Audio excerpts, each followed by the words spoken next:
EBS TV, Television Reloaded. With us is Issues and Answers on the Broadcasting Service. My name is Josephine Eyimihe. This morning we'll be looking at insecurity in Nigeria. Last Sunday this week we had a very disturbing issue about the massacre at St. Francis Catholic Church. It was a very deadly attack where several persons lost their lives. These are many more. We see we've not forgotten what happened in the Abuja Kaduna train, where several persons were abducted and almost 60 of them are still in captivity almost 2 months from now. These are other issues, are what we are facing daily in our beloved country. People can't travel anymore as a result of what they were experiencing on the way. Can we grow with this? How long can we continue with this? If you're not disturbed, I'm very, very disturbed. And this is what we'll be looking at this morning. Insecurity in Nigeria. What is the way out? What can government do? What can the security agencies do? Are they being overwhelmed with what is going on? Are there infiltration in the camp? Are they no longer intelligent gathering? A lot is just going on. But if you love Nigeria, if you love this our country, Nigeria, you will stick with us on this program to learn more. All of us have a role to play to ensure that this country is a better place.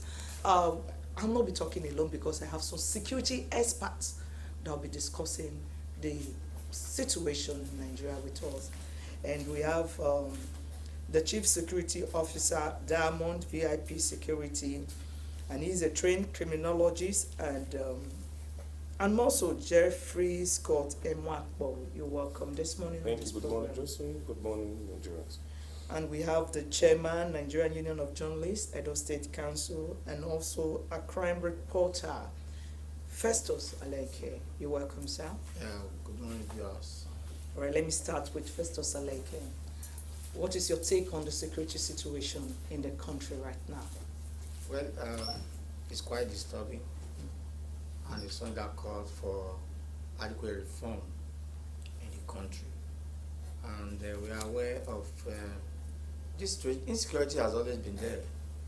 And the way you find it in Nigeria, that's how you find it in other parts of the world. So Nigeria is not just standing alone when it comes to this frequent attack. Let's really take our mind back to last week. We had a report where a gunman went into some areas and killed so many persons in the US. Yes. And we also had a case too where another gunman went into the school and killed pupils and all of that. So you can also find this in London as well, and South Africa as well, and almost every part of the world. So Nigeria is not an exception. But here is a bit high, and then we'll just request for adequate reform. We'll just request for quick intervention, because reports coming in from some parts is becoming very worrisome. In the past, the style used to be zoned in terms of security. Yes. We have Boko Haram in the north, then we have kidnapping in the south. But now it has snowballed into the south. And then you now see the Boko Haram to also kidnapping for ransom. So it's quite disturbing. So let me put it that way. All right, talking about what happened in the United States where some pupils were killed and government going on rampage, killing people. There were times you still see even the United States president and other stakeholders coming together to discuss things like the present happenings, right, that are discussing about ownership of guns. Will people be allowed to carry guns? What I'm trying to say, they have policies, trying to make policies to ensure that this kind of thing don't happen again. Do we still have, do we have that in Nigeria? Let me quickly say here, everything that has advantage also has its own disadvantage as well. Yeah, gun carrying all over the world, some countries approve it to say that from 18 years old, you are allowed to have your guns in the house. But in Nigeria, yeah, because of the economic situation and because of our mentality, you need to acquire papers for you to have the gun. And then there are particular guns that must be allowed in a home. And that is single barrel or possibly double barrel. So every other gun in Nigeria is outlawed except being owned by security agencies. But again, in the outside world, the first world country, where they approve that you can carry gun, but you also agree with me that so many things have happened. Just little quarrel, they bring out their gun and kill. We had a case now just yesterday here too. In the US, a 2-year-old boy got the father's gun and killed the father. Yeah. Do you understand? So if the gun wasn't there, we call it proliferation of firearms. When you find it in most homes and all, anything can happen. Okay, we'll go to that. Yes. Talking about solutions of what is going on. You're a security expert. Why Mr. Leke was talking, he said, we have this insecurity in different parts of the world that is not a new thing in the world. But he said that Nigerian case is like worrisome because it's like almost everywhere. What is your take on the escalating rate of insecurity? Why do we have this high rate of insecurity in Nigeria? All right, well, the issues are enormous. The causes of insecurity are enormous, and like my veteran has directly outlined or enumerated. We have issue of this religious bigotry, issue of intolerance that we need to also nip at the bud because we need to tolerate ourselves irrespective of religion. And as well, we also have this issue of a very high mass action of unemployment of our youth. Is also an issue that causes insecurity in a nation like Nigeria. Then as well, we also have issue of unemployment because you see that most of our youth within the NYC being graduated at the level at the end, and most times they don't have jobs, and we have a lot of them. Sometimes most of them, they find means of kind of being self-employed and also the environment is also there for them in terms of startups. Then the issue of, we also need to look at unfair distribution of common resources in the various regions is also an issue. Because whether we like it or not, that we're talking of federalism or this federation, that we need to be fair as we distribute these resources at every region. We know we have, if you can see what is going on within the eastern part of Nigeria, because they are not happy in terms of both economic and otherwise, then as well as down within South-South. Then we also look at the issue of the influx of arms, and talking about the porosity of our borders is also an issue. That we know that we have some certain assigned security agents that is assigned to our Nigeria borders. As we speak, we have a lot of influx of arms, like my veteran likely outlined. Most of these arms that are illegal. So the security agent assigned need to do their jobs at that level. Then we also need to look at this issue of there's no much kind of, we use the word, boosting the morals of our security agents. Because for them to have a good security architecture, talking about having a good information and all that, we need the government, both at the federal, local and state level, there should be a level of moral booster. So that in which within the security architecture is weakened. So now that our security agents are not really trying, so these are really much. But we need to quickly address this issue of religious intolerance. That is the very major one now, that if we are not careful, it's just more or less like we are just like a time bomb. All right. What is your take? Why? I'm just imagining, why would they go to a church, for instance? Are they going to send a message? Why would they just go to a church and attack innocent? What do you think is the purpose? What message are they trying to send to the people of Nigeria? Yes, it still boils down on the individual. I know it's a barbaric act, and crimes is all over, like we all know, all over the world. It's not just certain to Nigeria only, but just that we understand that of going to a particular church or a particular denomination to carry out such a very drastic act is it is barbaric. Trying to say they are sending a message truly we cannot really say. But it's just that it also give rise for every religion to see how they can boost their security architecture. Because as Christians, we just believe that the revenge is of the Lord. We leave every other thing for God. But I tell you that it is our time that even the parish priest of that cathedral, Reverend Father, also gives some kind of outline. That is our time that the church help even investing in their security architecture. But he also sent a message even to the Muslims that it is not about Christian or this. So it's our time that we need to also leave the religion aspect aside and face the reality. But it's so painful that this is happening within the Christian faith or within the Christian denomination, that we have this attack. But we don't want to kind of heighten any kind of fears that a particular kind of a set that is doing this. We know that this government, they have a mission and they have a founder and all that. And for all indication, what we got that we were told that there's a military checkpoint very close to that cathedral where that act was carried out. But it's so painful that even Owo as a town, it's not maybe like an asket that incident happened. It's just that for our security agency, they need to brace up. They need to brace up, and also even the local vigilantes and all that. So if they were kind of inter information before that act was carried out, I think even the exit routes, that would have been able to nip them or to be able to apprehend them. Thank you for that thought, Mr. Leke. Yeah.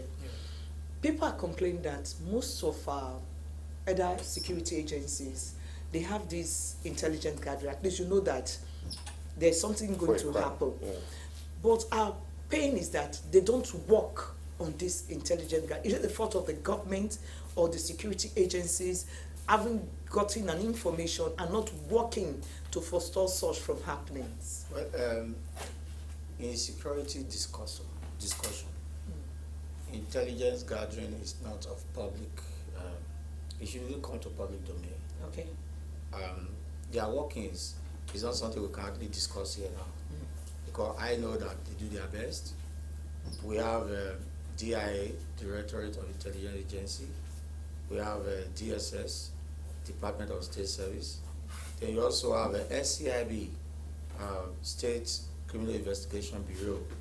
You even have it in Force Headquarters in Abuja as well, and Force CIB.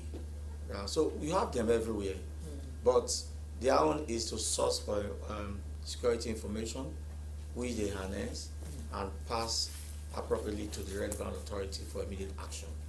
But the process is not to be discussed here, and what happens thereafter is not something we'll talk here. Okay. But all I can say is that their duty is to nose around for areas where there are likely to be issues, and then they gather the information and send it to the appropriate quarters for immediate attention. But again, it is not their duty to carry out the attention that is adequately needed. Theirs is just to pass the information to the areas, but the implementation is not theirs. Who's so the implementation lies, especially if it's at the state level, for instance, the implementation lies at the DSS director, and then if it's police, commissioner of police. If it's at the Abuja level, it's Inspector General of Police or DG DSS. So every information gathered is to be harnessed by these authorities. But like I said, it's not something we can come to the open domain now and start discussing. So we leave that completely for security agencies to do. But I want to say quickly here that Owo is very close to Benin. Less than 1 hour, you're already in Benin. So what happened in Ondo State should now be a test case for all the southern state governors to rise up now. So they now have to quickly call emergency security conference in the south and find a way to get this nipped in the bud in case of future occurrence. So we are saying that it happened in Ondo should be a line of action. It should be a very strong signal for states in the southern region to immediately sit down now and prosper the way forward, because nobody knows the next state. All right. Thank you for that. Talking about, I still want to stay on that intelligence gathering. the people, the SC, the what do you say? Yes, DIA, yes, whatever, all they yes. go out to get this Source of information information, and they pass it to the relevant authorities. Yeah. In your own take, do you think the government or whoever is involved, are they doing enough to ensure that, having gotten this information, is it that there's no money to stop it, or they are not spending enough? Because security is a big deal, it's a big business. Do you think, what is it that is stopping those involved in ensuring that, having gotten this information, that their plans do not materialize? Yes, talking about security, it's everybody's responsibility that when you have any information, you give to the security agents, because security agents, they are not ghosts for them to just know what is happening at every nooks and cranny. So the fact still remains that once there's any information given by from the public to these agents, they process it and as well send to various authorities. And for them to take any particular action, the informant or the information needs to be processed and must be factual. You understand? And at that stage, at that level, you know that, like we know that we have a lot of inadequacy that is affecting the performance or the action, the implementation of this information. Because sometimes we understand that, let's use the cases of the herdsmen, we understand that they are most part of our, within our forestry, within the cities. Then, but we cannot really say they are this particular route or this particular place. Except maybe you have a very formidable information for the security agents to work with. So for the government angle, they need to provide the necessary resources, logistics for these agencies to work with. Because talking about like mobility and even walkie-talkie and all that kind of gadgets that they need to work with, which is very, very key. And like we must always commend our security agents, they are trying. But the public also have major role to play.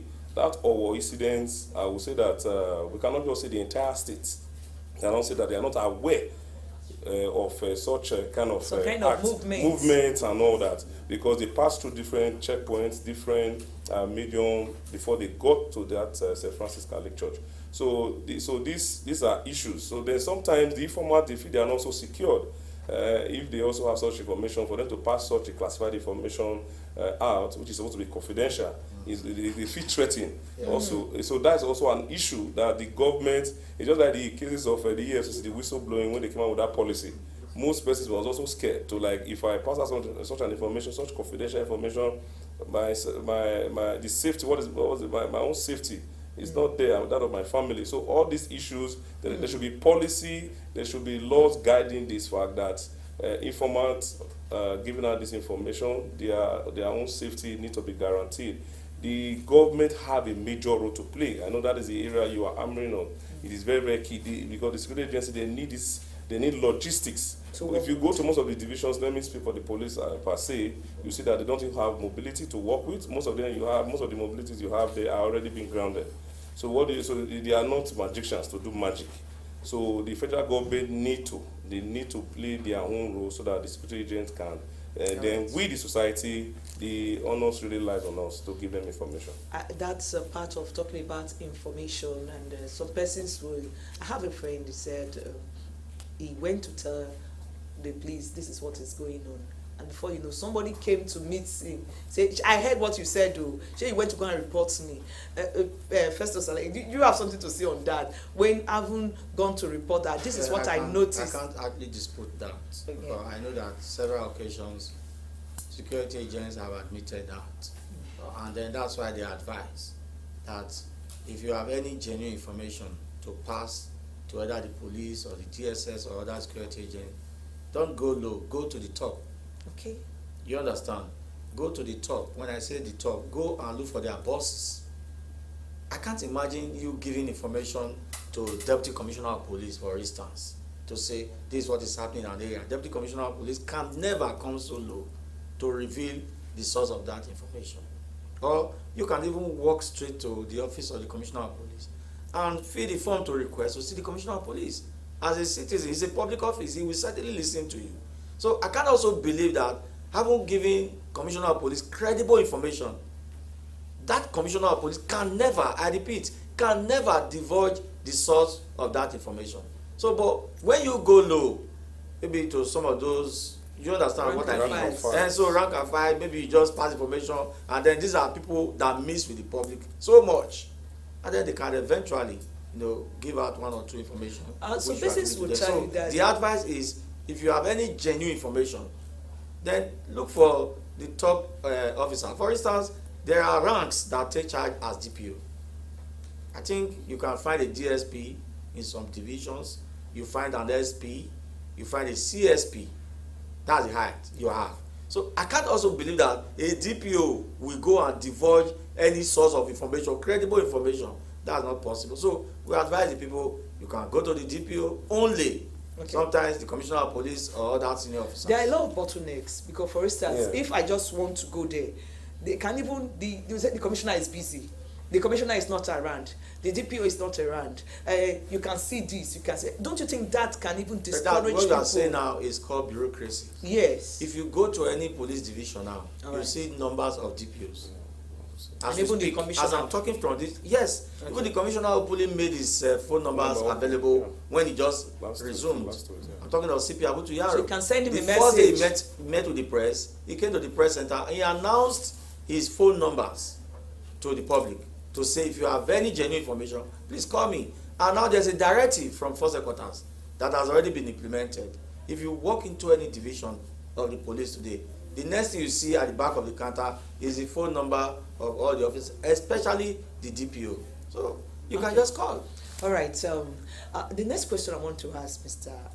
Alefe, talking about this situation, is it overwhelming the security agencies? Because was it last month here, the comptroller of immigration says that they just have few men doing a lot of job, that the borders are porous because he's talking about like 24,000 workers, and they are the one doing passports and the one checking. Do you think this the situation is overwhelming our security agencies? Well, let me start from immigration angle. There was a time they were supposed to recruit, or rather enlist some persons into the Nigerian Immigration Service. So many things happened, and after then, I've never heard of any enlistment into the Immigration Service. And not just that too, is virtually in most of the forces. The only one I hear is the idea of enlistment or recruitment into the Nigerian Army, sometimes Air Force or Navy. But for some time too, I haven't heard from others. So who is opportunity now to appeal to the federal government to see how best all these various security agencies, both the paramilitary and other armed men, armed guard, can have more men. They should open the window. We have a lot of youths who want to even join the Nigerian Army, for instance. We have a lot of youth that want to join some of these services across the country. So they should create an avenue for these young graduates, and then some other ones to have good credits in O level. They can be recruited into the rank and file of the various security agencies. So we call on them to do this because it will also help, in checking the influx of criminals into the country. Because I'm aware too, because if you do your search, only very few herdsmen, very few are the ones hardly engaging in this gun battle, this attack and all others. Others who are doing it, they don't actually push cow. That is. That's true. Yes, those who are actually into this attack and all that, they don't really push cow. No. Theirs is just to come in a brigade way and then the commando style. Yeah. They will just strike and return to base and strike it. So anyway, I really don't want to go too much into that now. And let's look at the judiciary, the justice system. Yeah. We've heard a lot of persons doing things, and at the end, nothing just happened. Do you think this trend encourages people to just do whatever they want to do because there's no recourse, nobody can deal with them? My brother, my sister is from my ethnic group, and that's why we're having the kind of situation we're having right now.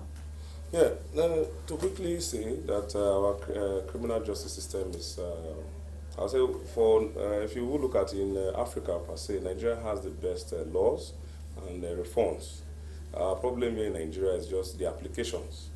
I will tell you, if you've been to Uganda, some other African nations, you understand that our justice system is really perfect. So just that most times we understand that the process might be very elongated, and that's what's really worrisome, that most times most people see that the justice system is not really working.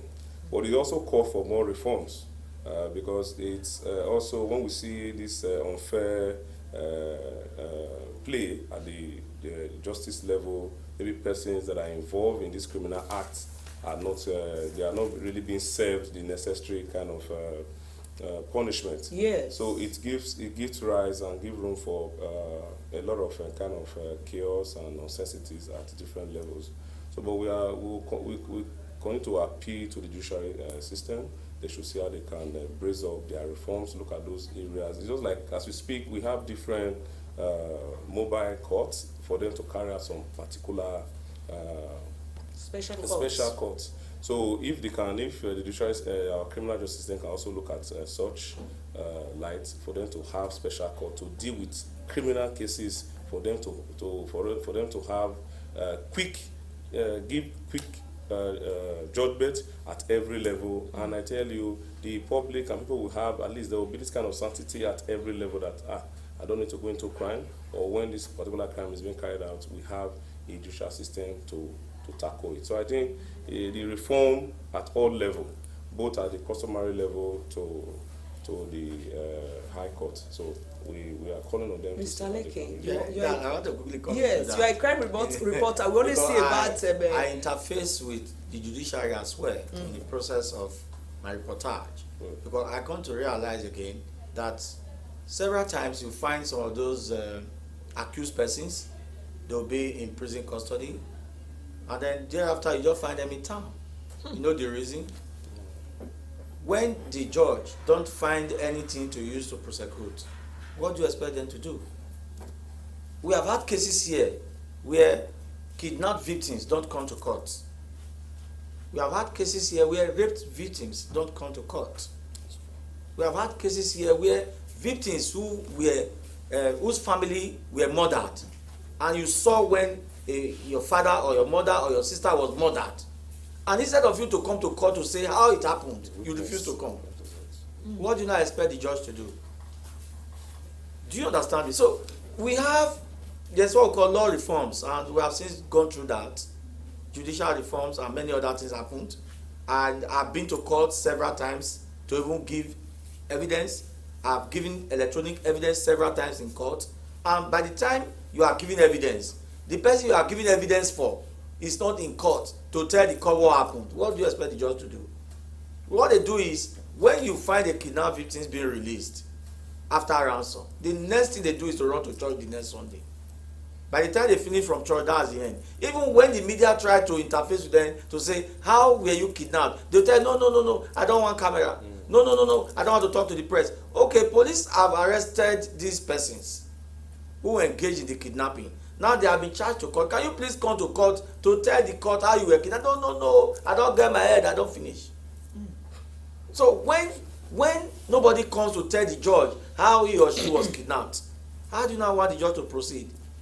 The only thing is just to waste little government time, keeping them in prison custody after 1 or 2, 3, 4, 5 adjournments, and then that's it.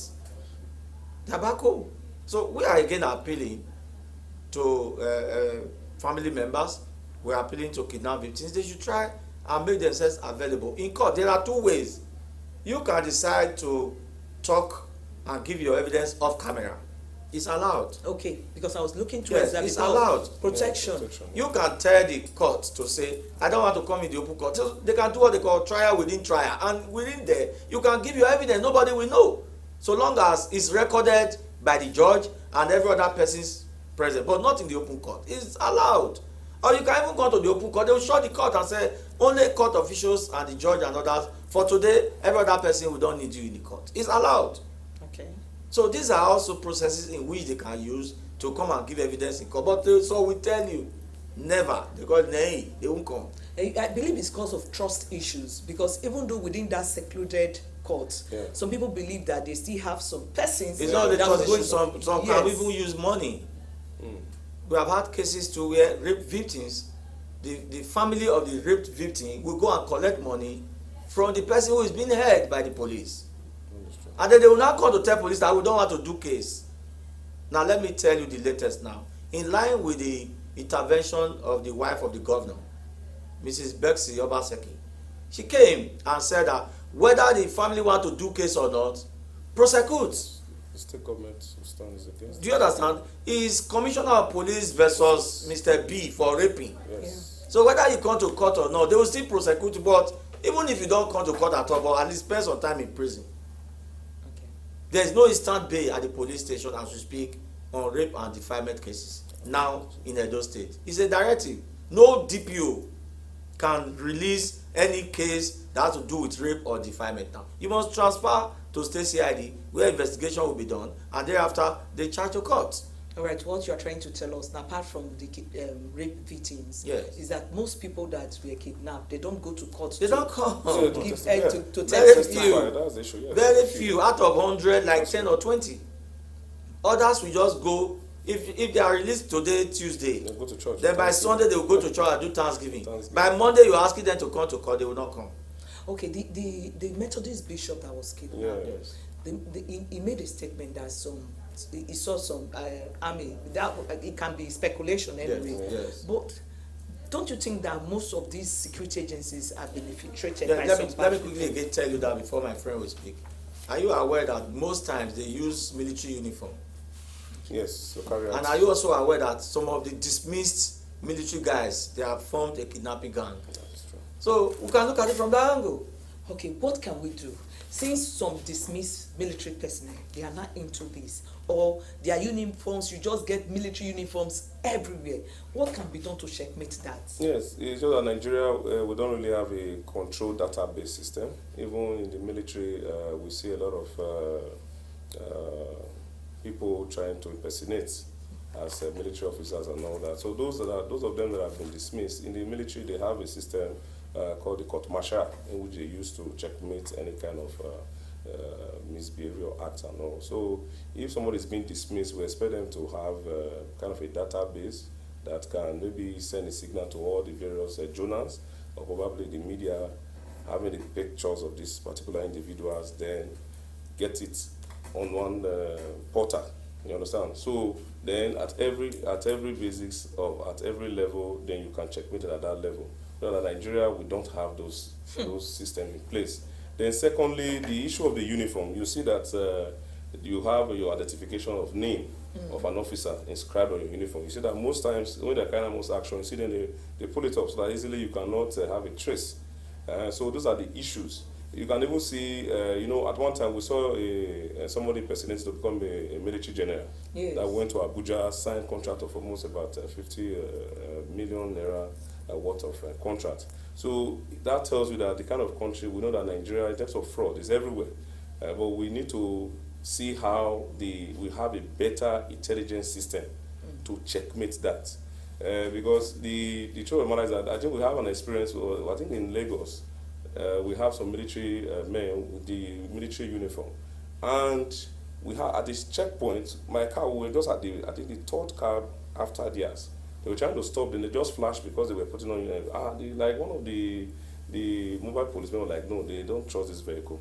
They just drove past the barricades. So immediately they started firing at them and they aim at their tire. As we speak, these guys that came out from the car, they were all fully kitted with military uniform.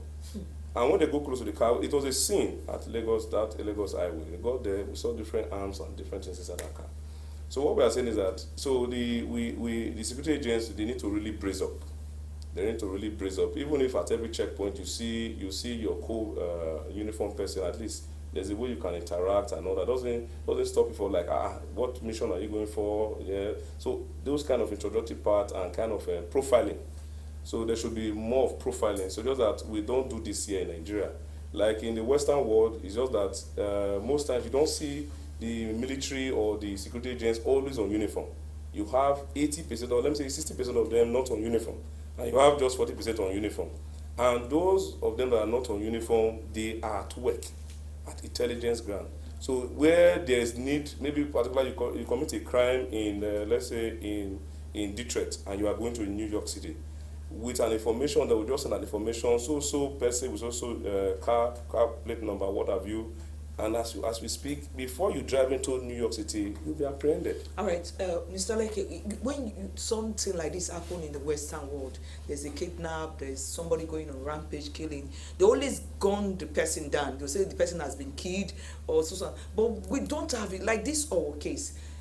There's nobody, or maybe I'm mistaken. Trace. I know what you're trying to talk about. Let me tell you, if it was the Western world, while the attack was ongoing, there, Yes. they already seen it. That is it. Do you understand? You have cameras everywhere. Even the church, inner and outer, you have cameras. And then you also have most cameras in the area linked to the security control room.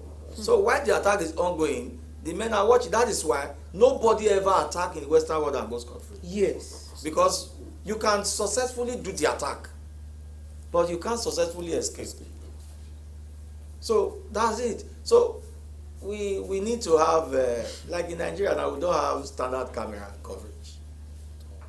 Do you understand? But some areas they have.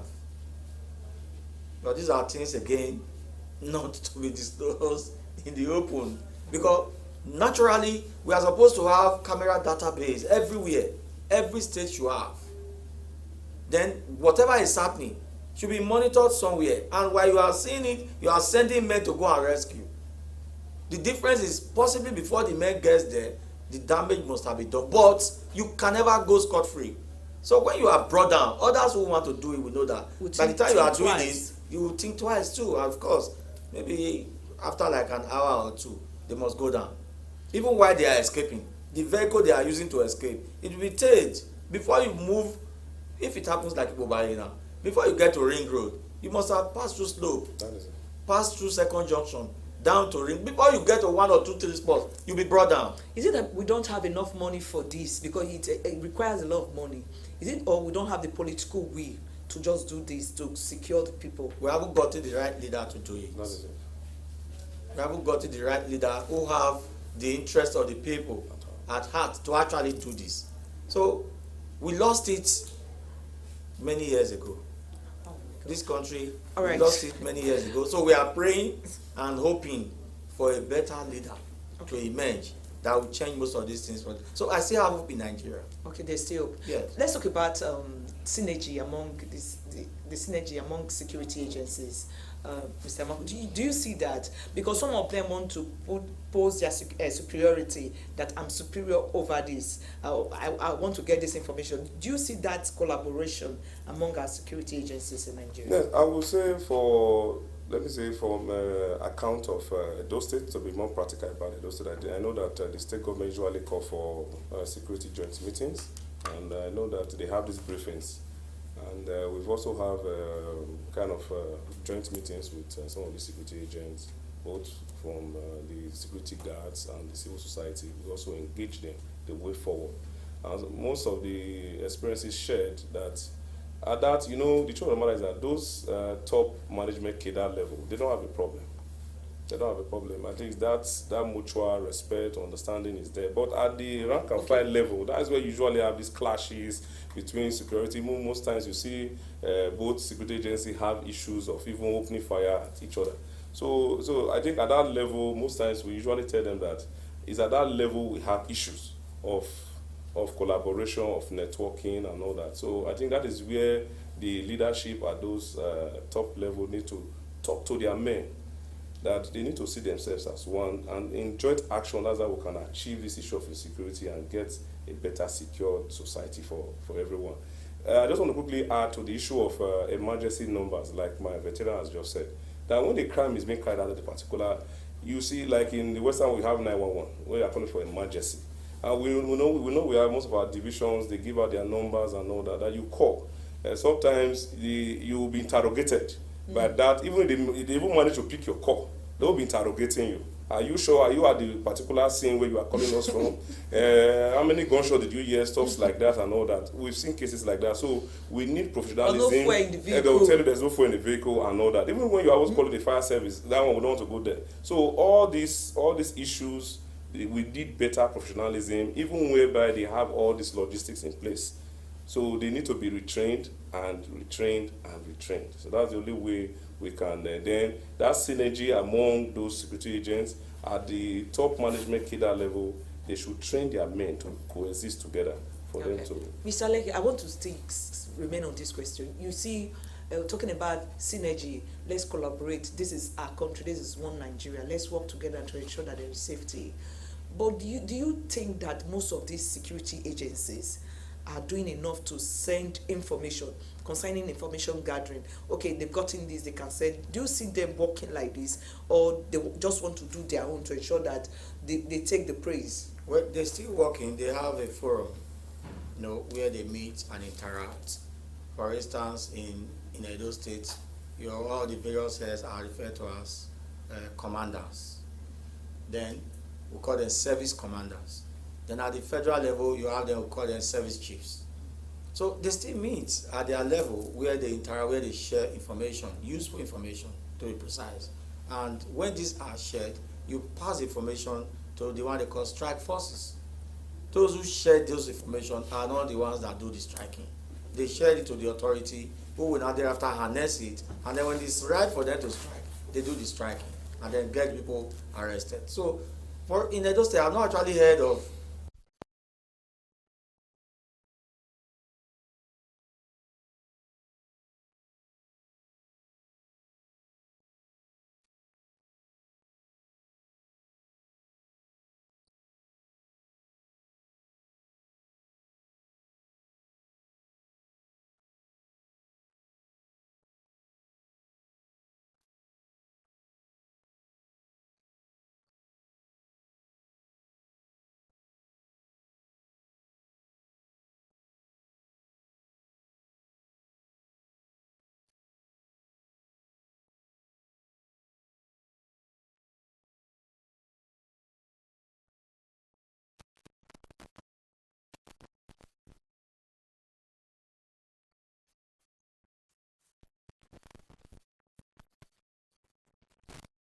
and they keep them in some bushes and areas. What are the roles of the Odionwe, the heads of the locals to ensure that they pass information to the appropriate quarters? Because these abducted persons now, the Abuja, Kaduna passengers, they're in a particular place. That means in a particular location or a village or wherever they are. Do you think that these security agencies are relating enough with those traditional leaders in ensuring that but sometimes they collaborate? Okay. We have had cases where they even give information to kidnappers. Oh, they give information to the kidnappers. They stay on the road. They share themselves on the road. One will be here, another one will be like a mile away, and then when they see flashing cars coming, they'll put a color across to say that there's a car coming, registration number, this is the color, and then they are giving them the description. And then the men ahead will now just enter the road and kidnap. Are the villagers doing it or the kidnappers? Yeah, they collaborate. And it's a big problem for security agents as we speak. Only very few come up boldly to give information to security agents. So that is why we are calling on the Edo State government.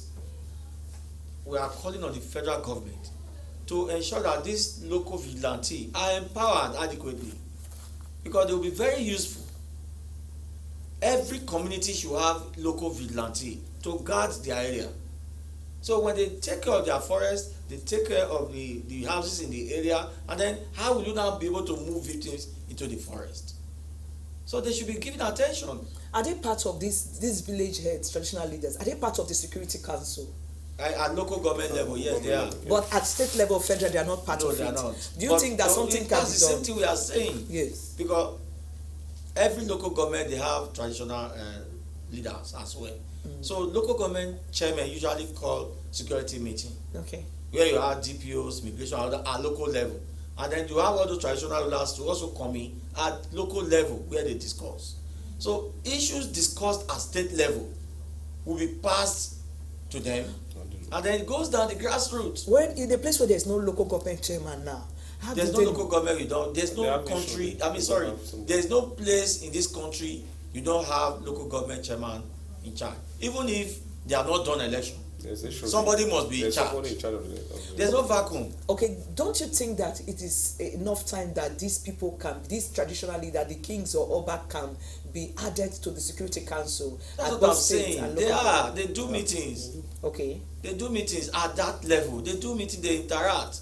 Sometimes too, local government chairmen usually call security meeting where they discuss issues. They will appeal to them. Go and hold your area. But the best way they can hold their area is for government now to empower the local vigilante. Are they doing that? They are, but it's not strong enough. We need them to be very strong. We need them to be very strong. How would they be strong? Government should provide logistics. We have seen some already. You can see a lot of Sienna vehicles provided by the state government and all. But there should be support, financial support, because the boys would like to eat. boost their morale. Very important. Yeah, To ginger the men. But we're told that most of them, they use their money to fuel this vehicle. So, they do a lot. So and Okay. again, the locals within these Odion ways and also assist them, even the ammunitions. You understand? So all these things. So because the government, in Edo State, for instance, the governor is trying. Yeah. He has provided the necessary logistics and everything. You see them with vehicles and all. For the fact that he's supporting them alone, he has given them moral support. Yeah. You can find them everywhere. But sometimes they'll tell you, "Okay, find me something. I will not get on you." So we request that they should be streamlined and then be given something at the end of the month. Wow. Okay, Mr. Scott Emakbo, something has happened in Ondo State right now. We don't know the next place. Yeah. What do you think can be done in our churches, in our mosques, even in our traditional shrines where people do gather? What can be done to ensure that such that happen in our world will not happen elsewhere? Yes, a quick one, I think, for me, and from the recommendation from the parish priest of St. Francis, I think is a take-home for all institutions, both religion, traditional institutions now, that we need to safeguard our churches, both the mosque and all that they need to invest more to train their youth and train all of their security apparatus they have there. This time around, we don't need to just take chances to say because it has happened, it can happen anywhere. So we need to train. We have both the security and the traffic men in both churches, because I just want to share this. If maybe we have the security men at the entrance of the church, they would have been able to resist them, or they would have been kind of gunshot. We were told they were dynamites even, but we cannot ascertain that now.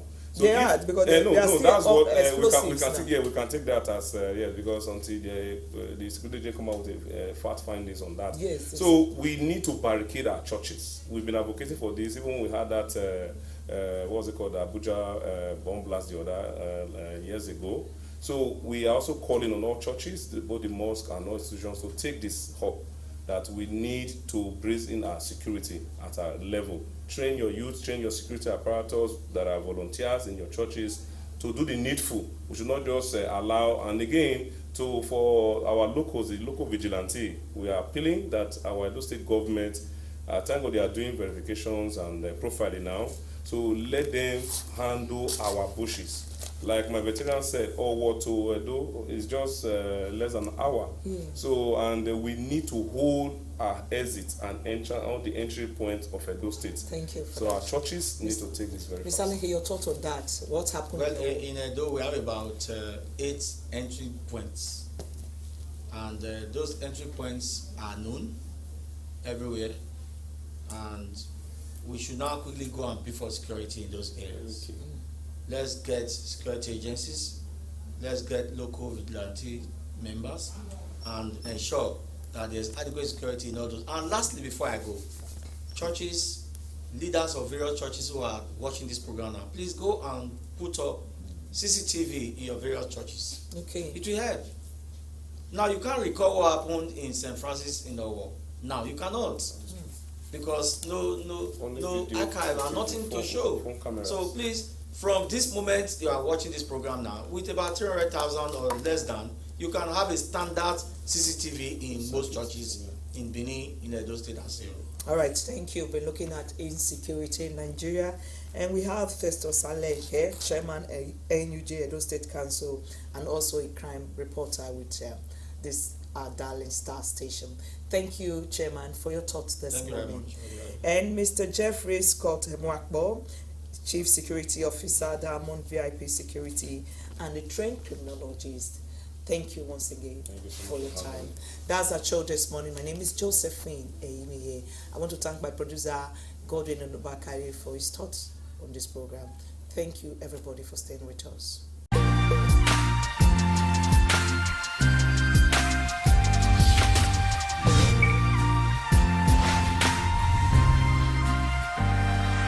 EBS TV, Television Reloaded.